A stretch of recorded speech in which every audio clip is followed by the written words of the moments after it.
So as the Brussels probe plays out, another terror attack, truly horrifying as well, over this Easter weekend, as a splinter group of the Pakistani Taliban, but they have claimed allegiance to ISIS, we must point out, killed 72 people, including an estimated 36 children, in an Easter Sunday bombing that they say specifically targeted Christians. The officials, as we said, mostly women and children who were out for a family day at a beautiful park in Lahore, Pakistan, which is generally a very safe place, that today looks like a war zone. Witnesses say the bomber detonated himself right near a swing set in the play area for young children.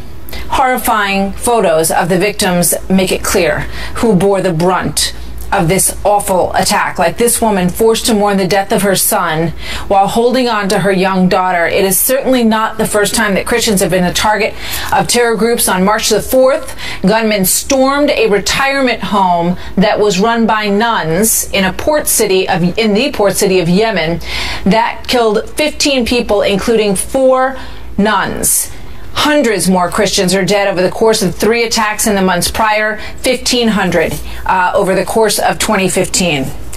Brooke Goldstein is human rights attorney and director of the Lawfare Project. Larry Korb is senior fellow with the Center for American Progress and a former assistant defense secretary. Welcome to you both. It is a stunning world that we're living in and stories that we have to cover. And Brooke, let me start with you. The State Department hesitated initially to say that this was an attack that was aimed at Christians, despite the fact that it was Easter Sunday when this happened. Why? Right. I mean, the initial presser release failed to state that it was indeed Christians that were targeted. And, you know, I want to give the State Department some credit here. It only took them 24 hours to state the obvious, that a Taliban suicide bomber that blew up on Easter Sunday targeted Christians intentionally. But it's symptomatic of a bigger issue.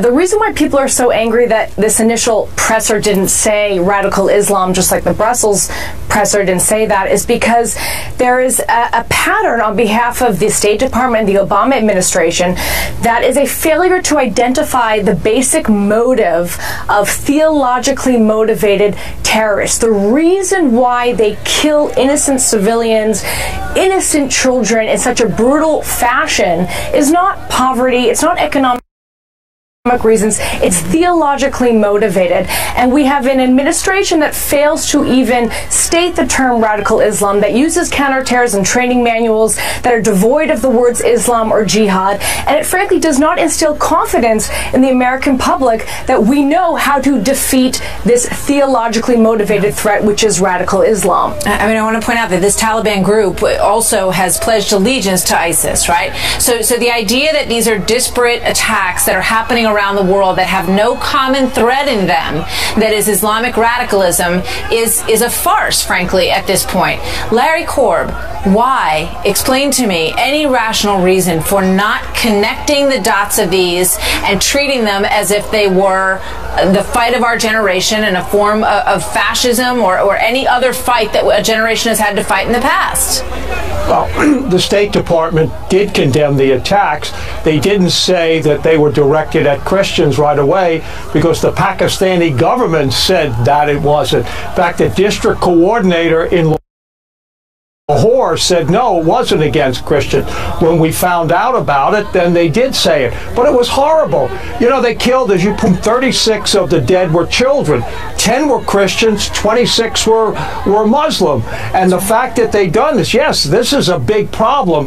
But the idea that the State Department should be, you know, chastised for not saying it was against Christians. Let's give them the benefit of the doubt, Larry. Let's just give them the benefit of the doubt right now, okay? I mean, obviously the Taliban did come out, as Brooke is saying, but the fact is, look at the big picture, look at the Islamic terrorism that is, you know, look at Iraq, look at what happened in Pakistan, look at what happened in Brussels. You know, until we have some sort of guiding principle and understand this fight and articulate what it is, how could we ever expect to win it, to get a leg up on it, to get truly a coalition behind fighting it? Larry, and then Brooke. Well, I think what has happened, the Pakistani government now going to go after them. Look, they've been on both sides of this. They're so concerned with India making inroads in Afghanistan, they haven't cracked down on the Taliban. But I think this was Sharif, the prime minister's hometown, so you can bet he's going to go after them now. And I think this is important. We need a coalition of countries around the world to do this. We, as General Flynn said before, we got to get the Europeans to shape up with their intelligence and their interrogation procedures and sharing intelligence. So yeah, we have to do it. But eventually this is going to be won when you persuade the people in the Muslim world that this is not their future.